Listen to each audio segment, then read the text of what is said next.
ఓం శ్రీ మహాగణాధిపతయే నమః.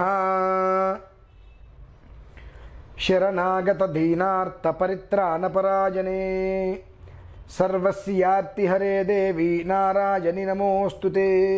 భారతీయ శంకరపీఠం భక్తులకు, అశేష ప్రేక్షకులకు శుభాభివందనాలు, శుభాశీస్సులు.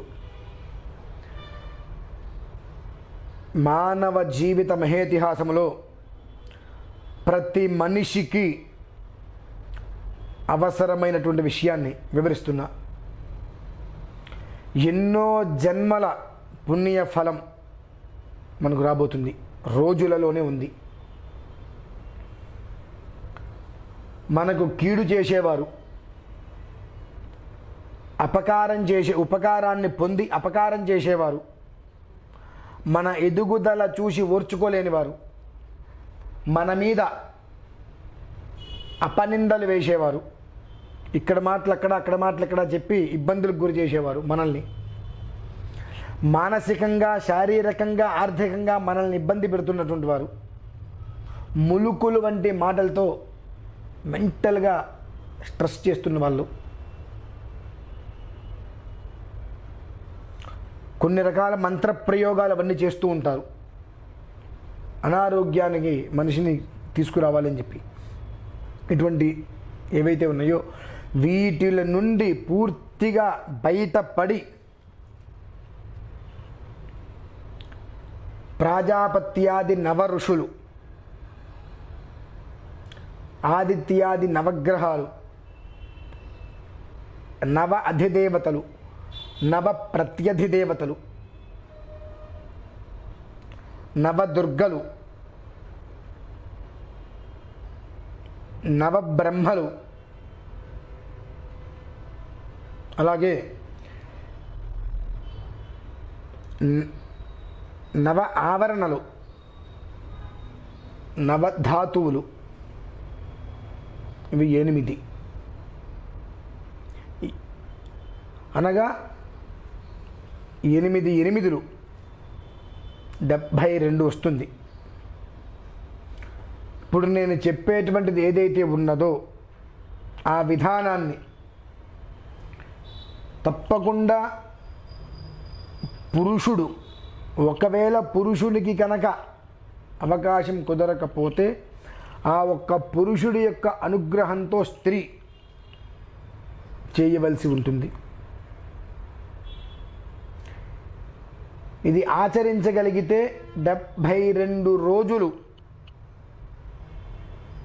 కొత్త జీవితాన్ని, కొత్త జీవాన్ని, పునర్జీవితం అంటారు దాన్ని, ఖచ్చితంగా ప్రతి ఒక్క మనిషి చూస్తారు. ఎందువల్లనంటే అందులో చెప్పబడింది భౌమాశ్విన్యాం అని చెప్పబడింది. మంగళవారం అశ్విని నక్షత్రం కలిస్తే చాలా మంచిదని.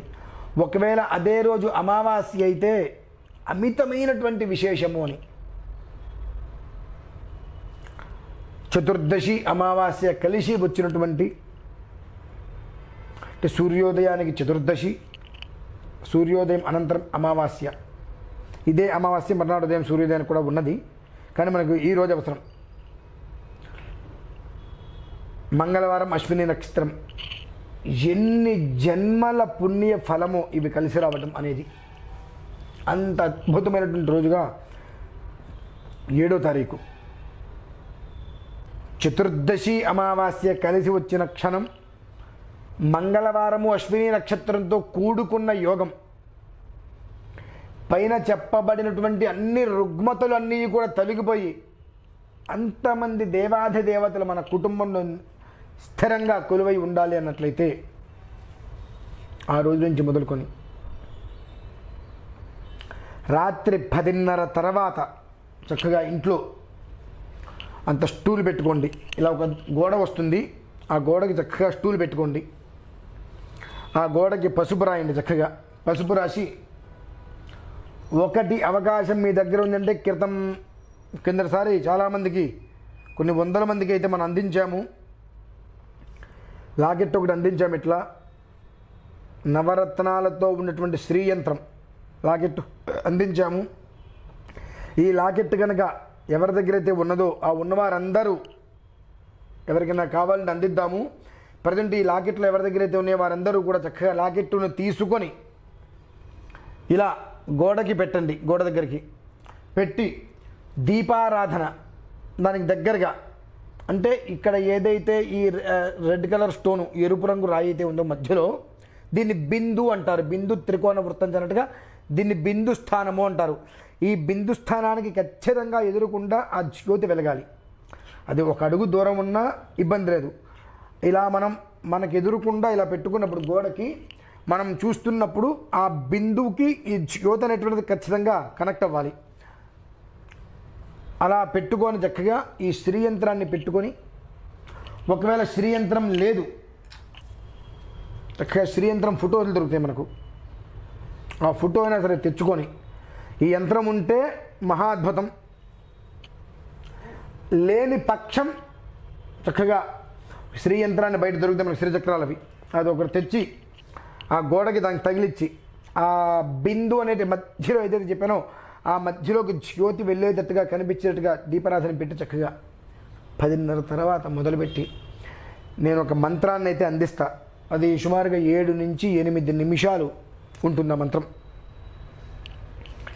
వేరే ధ్యాస ఏమీ లేకుండా నిమీలిత నేత్రాలు, అంత తేనె విప్పపు దగ్గర పెట్టుకోండి చక్కగా. దాని వంక, అంటే ఆ జ్యోతి వంక చూస్తుంటే ఆ జ్యోతిలో నుంచి ఆ శ్రీయంత్రం బిందు మనకు కనిపించేటట్టుగా చక్కగా వేరే ఆలోచన లేకుండా ప్రశాంతంగా దాని వంక అలా చూస్తూ, అలానే చూస్తూ భ్రూ మధ్యంలో కనుక ఇలా మీరు తీసుకొచ్చినట్లయితే ఆ రెండు మీకు సంయుక్తంగా కనిపిస్తాయి. 9 సార్లు ఆ మంత్రాన్ని వినండి. 9 సార్లు 8 నిమిషాలు 7 నిమిషాలు ఉంటుంది, వినండి. 9 సార్లు అయిపోయిన తర్వాత ఒక 122 సార్లు ఓం నమః శివాయ అనుకొని నివేదనగా ఆ విప్ప పువ్వు తేనె పెట్టేసేయండి. తర్వాత దాన్ని స్వీకరించేసేయండి, పడుకోండి. మళ్ళీ మర్నాడు రాత్రి అలా 72 రోజులు ప్రయత్నం చేయండి. నాకు తెలిసి ఈ జన్మలో అది 10 సంవత్సరాల వయసు పిల్లలు కావచ్చు, 14 కావచ్చు, 24 కావచ్చు, 34 కావచ్చు, 50 కావచ్చు, 70 కావచ్చు, ఇలా ఒక 72 రోజులు చేసినట్లయితే ఒక 5 సంవత్సరాలు తక్కువలో తక్కువ, నేను చెప్తున్నా. మామూలుగా అయితే కనుక చాలా ఎక్కువ 12 సంవత్సరాల సమయం ఇచ్చారు భగవంతుడు. కానీ మనం ఇప్పుడు పుణ్యం చేశాం కదా అని పాపాలు చేయడం మానం కదా. పాపాలు చేస్తూనే ఉంటాం కాబట్టి పుణ్యం తగ్గిపోతూ ఉంటుంది. మినిమం 5 సంవత్సరాల పాటు కష్టము, నష్టము, చికాకులు, ఇబ్బందులు ఏమీ లేకుండా సుఖవంతమైన జీవితం అయితే మనం అందుకుంటాం. ఇందాక చెప్పుకున్నాం మనల్ని ఎలాంటి వాళ్ళు ఇబ్బందులు పెడుతున్నారు అని, ఎన్ని ఇబ్బందులు పెడుతున్నారు అని. వారందరూ కూడా ఖచ్చితంగా మీరు ఈ 72 రోజుల పాటు రోజు 9 సార్లు అదే సమయంలో వినగలిగితే మిమ్మల్ని ఎవరైతే ఇబ్బంది పెట్టారో వారందరి నుంచి మీకు క్షమార్పణలు వస్తాయి. ఆనాడు మురికి పట్టినటువంటి వస్త్రాన్ని వేడి నీళ్ళలో ఉడకబెట్టి బండకేసి 4 బాది జాడిచ్చి గంజిలో మళ్ళీ దాన్ని జాడిచ్చి పిండి ఆరేసి ఇస్త్రీ చేస్తే ఎలా అయితే ఉంటుందో మన జీవితాలు అలా అంత తేలిగ్గా ప్రశాంతంగా ఉంటాయి. ఎందుకు చెప్పొచ్చాను అంటే కొన్ని ఆనిముత్యాల లాంటి విషయాలు కొన్ని సందర్భాలలో చెబితే అది అర్థమవుతుంది, లేదంటే అర్థం కాదు ఎవరికి. భౌమాశ్విన్యాం మహాదేవి సన్నిధో జప్వా మహామృత్యుం తరతి. మంగళవారము అశ్విని నక్షత్రం కలిసి వస్తే విశేషం, అమావాస్య ఇంకా విశేషం. చతుర్దశితో కూడినటువంటి అమావాస్య భవ్యోగం, అంతటి యోగకరమైనటువంటి అద్భుతమైన రోజు మనకు వచ్చింది. కాబట్టి చక్కగా ప్రతి ఒక్కరూ కూడా ఇతపూర్వం నేను ఎవరెవరైతే కనుక ఈ యొక్క శ్రీ యంత్రం అనేటువంటి లాకెట్లు ఎవరెవరి దగ్గర తీసుకొని ఉన్నారో వారందరూ కూడా ఈ యంత్రాన్ని అక్కడ పెట్టుకొని రాత్రిపూట చక్కగా చేసుకొని ఉదయం స్నానం అవ్వగానే తీసి మెడలో ధరించేసుకోండి. మళ్ళీ మర్నాడు మళ్ళీ రాత్రికి అక్కడ పెట్టేసండి. లేదంటే మేము 72 రోజులు అక్కడే పెడతాము చేసుకుంటామంటే అది మరీ ఆనందం. అంతటి శక్తి నిక్షిప్తమవుతుంది ఇందులో. మామూలుగా ఉండేటువంటి శక్తి కన్నా 10,000 రెట్లు శక్తి నిక్షిప్తమవుతుంది. ఆనాడు అది మనం ధరించినట్లయితే దాని యొక్క ప్రభావం ఏ స్థాయిలో ఉంటుందో చెప్పక్కర్లేదు. శ్రీచక్రము అని అంటేనే ధనానికే ఇంధనం. దీన్ని మాత్రమే మీరు చెయ్యండి అని నేను ఎందుకు చెబుతున్నాను అంటే, మధుర మీనాక్షి అమ్మవారి గురించి తెలిసే ఉంటుంది చాలామందికి, తెలియకపోవచ్చు కూడా. ఆ మధుర మీనాక్షి అమ్మవారు ఉదయం పూట అన్ని పూజలు పునస్కారాలు ఆరాధనలు అందుకున్న తర్వాత అర్ధరాత్రి పూట రోడ్డు మీదకి వచ్చి అందరినీ కూడా మింగేస్తూ ఉండేటువంటిది. ఆ సమయంలో అక్కడికి ఆది శంకరుల వారు వెళ్ళటం జరిగింది. వారు నా దేవాలయానికి వెళ్ళొద్దు అని అంటే, నేను అక్కడే కూర్చొని తపస్సు చేసుకుంటానని చెప్పి గుడి లోపలికి వెళ్ళి తపస్సు చేసుకుంటుండగా అమ్మవారు వస్తుంది. ఆ బాలుని అంటే ఆదిశంకర దర్శన వారిని మింగబోతుంటే అమ్మవారితోటి మాట్లాడుతూ పాచికలాడదాం, పందెం వేసుకుందాము అని ఒక పాచికలతో అమ్మవారితోటి ఆట మొదలు పెడతారు. ఆ ఆట పూర్తయ్యేలోపు తెల్లవారుతుంది.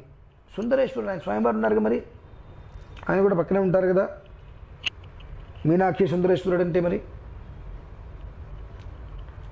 ఆయన అంటారు బుద్ధనే వచ్చి, ఆట అమ్మ నువ్వే గెలిచినా నేనే నిలిచా అంటారు. ఏమిటి అనగానే ఈశ్వరుడు అంటారు, నిన్ను ఆటలోనే ఉంచి శ్రీచక్ర యంత్రాన్ని గీసి ఆ యంత్రంలో నిన్ను బంధించేశాడు, నువ్వు కదలటానికి వీలేదు బయటికి అని చెప్పి చెప్తారు సుందరేశ్వరుడు. మీనాక్షి సుందరేశ్వరుడు అంటారు. అందుకని మొన్ననే అమ్మ అనుగ్రహంతో దర్శనం చేసుకొచ్చాను. కాబట్టి ఈ ఒక శ్రీయంత్రము లాకెట్ అనేటువంటి శ్రీయంత్రముకే మీరు చెయ్యండి అని నేను ప్రత్యేకంగా చెప్పడానికి మూల కారణం. అంటే దీనికే చేయమని చెప్పట్లా, ఇది ఉన్నవారు మాత్రం దీనికి చేసుకోండి, లేనివారు చిన్నది మనకు బయట దొరుకుతాయి తెచ్చుకొని గోడకి పెట్టుకోండి. ఒకవేళ కావాలంటే ఏర్పాటు చేసుకోవచ్చు, మీరైనా తయారు చేయించుకోవచ్చు ఎక్కడైనా. దీన్ని అమావాస్య రోజు నుంచి మొదలుకొని ఆ రోజు రాత్రి నుంచి 72 రోజులు నిర్విరామంగా దూరంగా ఉండేటువంటి 4 రోజులు మానేసి 5వ రోజు నుంచి మళ్ళీ పూర్తి చేసుకుంటూ 72 రోజుల తర్వాత అది మెడలో వేసుకోండి. తక్కువలో తక్కువ 5 సంవత్సరాల పాటు కష్టము, నష్టము, ఇబ్బందులు, చికాకులు అనేటువంటి దరిదాపుల్లో లేకుండా వజ్ర కవచంలా ఒక రక్షణ ఆ ఒక కుటుంబానికి అందజేస్తుంది. అంత అద్భుతమైనటువంటి రోజు మనకు రానే వచ్చింది. 2, ఏ కారణం చేతనైనా ఇంట్లో కొంతమందికి ఇబ్బంది వస్తుంటుంది. అలా ఏదైనా కారణం చేత కనుక అమావాస్య రోజు నాడు కనుక మొదలు పెట్టలేని పక్షం వైశాఖ శుద్ధ పంచమి మొదలుపెట్టండి. అంటే ఏ కారణం చేతనైనా అమావాస్య రోజు నాడు కనుక ఒకరోజు అటో ఇటో ఏదైనా ఇబ్బందులు వచ్చింది, కొంతమందికి 4 రోజుకి వచ్చాయి, ఇటువంటి ఏదైనా ఇబ్బందులు వస్తాయి. ఆ కారణాల చేత కనుక ఇది మొదలు పెట్టలేకపోయినట్లయితే అక్కడి నుంచి 5వ రోజు నాడు పంచమి, వైశాఖ శుద్ధ పంచమి, ఆ రోజు నాడు శంకర జయంతి, ఆ రోజు నాడు ఆ విధానాన్ని మొదలుపెట్టండి. 72 రోజులు లెక్క వేసుకోండి, డైరీలో రాసుకోండి. జీవితంలో మార్పునకు మొట్టమొదటి మెట్టు అమావాస్య అనేది పంచమి, చివరి మెట్టు 72వ రోజు. ఈ మధ్యలో గడిచేటువంటి జీవితం ఏ స్థాయిలో ఉందనేటువంటి విషయం మీరే గమనించుకుని అర్థం చేసుకోండి. అంత అద్భుతమైనటువంటి జీవితం మీరందరూ కూడా ఆస్వాదిస్తారు, తీసుకుంటారు, ఆనందపడతారు. జీవితంలో అమోఘమైన మార్పులు చేర్పులు చేసుకొని చక్కటి ఆనందకరమైన తృప్తికరమైన జీవితాన్ని సాగించాలని కోరుకుంటూ సెలవు తీసుకుంటున్నాను. ఓం శ్రీ మహాగణాధిపతయే నమో నమః. స్వస్తి.